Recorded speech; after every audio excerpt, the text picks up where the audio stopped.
البداية من قبور لجنود من حقبة الاستعمار الإيطالي في الصومال في منتصف القرن الماضي هدمت بالكامل. هي إذن خطوة لإنهاء ما تبقى من آثار التدخلات الغربية في البلاد الإسلامية كما تقول الحركة، وتعتبرها نصرا للجيل الجديد من الصوماليين. فالحركة تريد أن تقضي على كل من هو أجنبي عن البلاد حتى المقابر.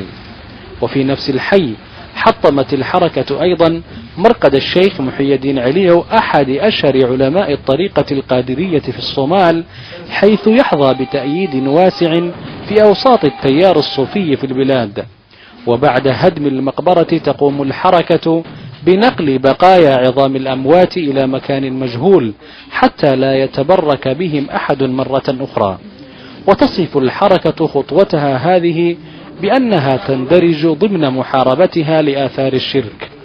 إلهي سبحانه وتعالى وفق الله المجاهدين بهزيمة العدو الغاشم واضطر للخروج من البلاد، ونحن الآن بصدد إنهاء آثار الشرك والقبوريين، فهذه قبور تعبد من دون الله. أما الضريح الواقع في مسجد بيمالو قلب العاصمة الصومالية لم يسلم هو الآخر من الهدم. فهنا ضريح معلم محمد بيمالو أحد أشهر شيوخ الطريقة القادرية، ومعروف بنشره خلوات لتحفيظ القرآن الكريم.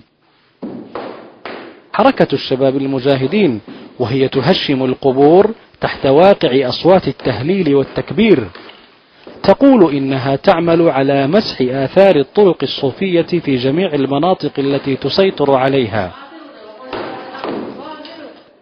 أما تنظيم أهل السنة والجماعة الصوفية فقد وصف ما تقوم به الحركة من أنه عمل ضد الدين الإسلامي، وتوعدت بالرد المناسب لمثل هذه الأعمال. نبشوا قبور المشايخ في كل من كسمايو وشبيل السفلى ومناطق أخرى. هؤلاء يريدون محو الإسلام ومحاربته، ولذلك يهدمون آثار المشايخ الذين نشروا الدين. يبدو أن حركة الشباب المجاهدين فتحت على نفسها جبهة أخرى في مقديشو بإعلانها الحرب على القبور الأجنبية والطرق الصوفية، عمل وجد استنكارا واسعا من أهل السنة التي توعدت بدورها بأنها لن تبقى مكتوفة الأيدي أمام هذا الأسلوب الجديد. فهد ياسين، الجزيرة، مقديشو.